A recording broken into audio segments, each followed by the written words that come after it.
नमस्ते दोस्तों, आप सभी का स्वागत है। शादी के बाद मुझे पता चला कि वह शराब के बहुत बड़े आदी है। मेरा मन बहुत दुखी हुआ, लेकिन मैंने सोचा कि मैं अपने प्यार और मेहनत से उन्हें बदलने की कोशिश करूंगी।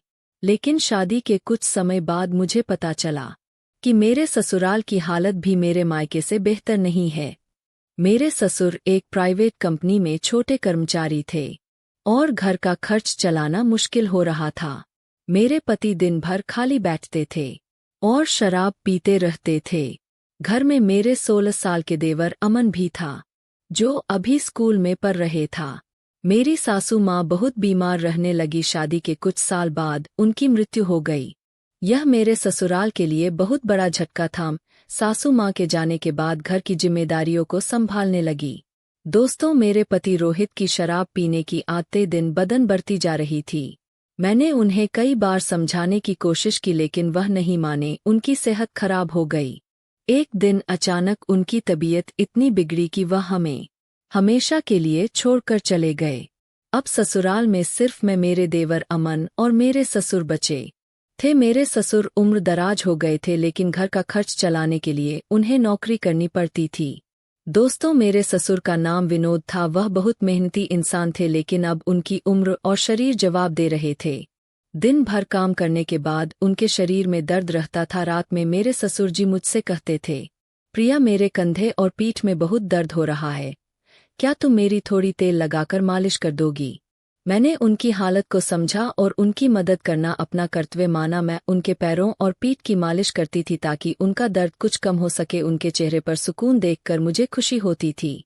दोस्तों, मेरे देवर अमन पढ़ाई में बहुत होशियार थे। मैंने ठान लिया कि चाहे कुछ भी हो जाए, अमन पढ़ाई में कोई कमी नहीं आने दूंगी। मैंने घर के छोटे मोटे काम शुरू कर दिए ताकि ससुर जी पर दबाव कम हो। अमन ने भी मेरी और ससुर जी की मेहनत को समझा और पूरे दिल से पढ़ाई में जुट गया। हमारे घर की हालत धीरे धीरे सुधरने लगी। ससुर जी का प्यार और समर्थन मेरे लिए सबसे बड़ा सहारा था। वह कहते थे, प्रिया, तुमने इस घर को टूटने से बचा लिया। तुमने मेरी और अमन की जिंदगी में उम्मीद का दिया जलाया है। दोस्तों, आज मैं अपने संघर्षों को याद करती हूँ तो लगता है कि मैंने अपने परिवार के लिए जो किया वह मेरा फर्ज था। मेरे ससुर का प्यार और अमन की सफलता मेरे लिए सबसे बड़ा इनाम है। मैंने सीखा कि चाहे जिंदगी कितनी भी कठिन क्यों ना हो, हमें हिम्मत और धैर्य से हर मुश्किल का सामना करना चाहिए। दोस्तों, वक्त के साथ मेरे देवर अमन बड़ा हो गया। उसकी उम्र अब 21 साल हो चुकी थी। पढ़ाई पूरी करने के बाद उसने एक अच्छी नौकरी पाली। घर की आर्थिक स्थिति धीरे धीरे सुधरने लगी। अमन की सफलता को देखकर मुझे गर्व होता था। उसने मेरे और ससुर जी के संघर्षों को सार्थक कर दिया था। अमन अब न केवल घर का सहारा बना, बल्कि मेरी भावनाओं का भी सहारा दिया। उसकी बातों और व्यवहार में एक परिपक्वता आ चुकी थी।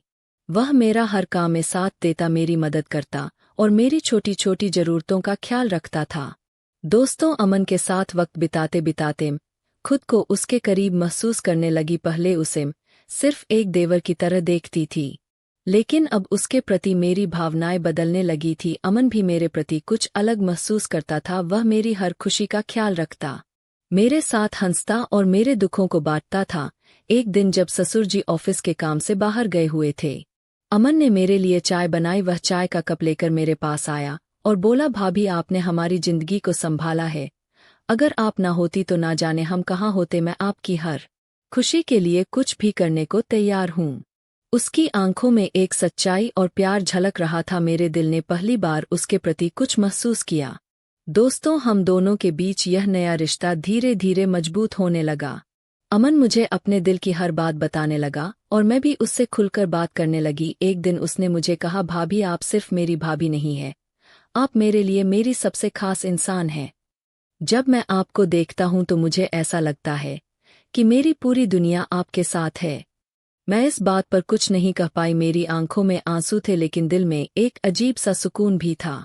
हमारे बीच यह रिश्ता धीरे धीरे गहराता गया।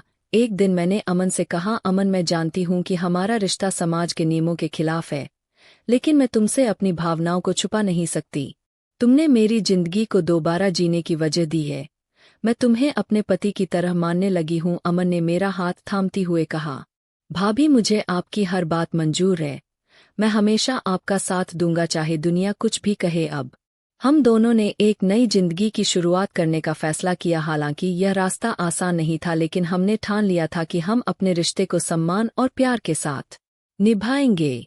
हम दोनों के बीच का यह रिश्ता भले ही जटिल था, लेकिन इसमें सच्चाई और गहराई थी। हमने समाज की परवाह किए बिना अपने प्यार को स्वीकार किया और अपने परिवार की खुशी के लिए हर चुनौती का सामना किया। हमारी कहानी इस बात का प्रमाण है कि सच्चा प्यार किसी बंधन में नहीं बंधता। यह एक ऐसा एहसास है जो दिल से जुड़ा होता है और हर मुश्किल को पार कर सकता है। दोस्तों, अमन और मैंने अपने रिश्ते को एक नाम देने का फैसला कर लिया था। हमारी भावनाएं सच्ची थी और हम दोनों जानते थे कि यह रास्ता आसान नहीं होगा। एक दिन अमन ने मुझसे कहा, भाभी, हमें अपने रिश्ते को एक पहचान देनी चाहिए। चाहता हूं कि हम मंदिर जाकर शादी कर लें।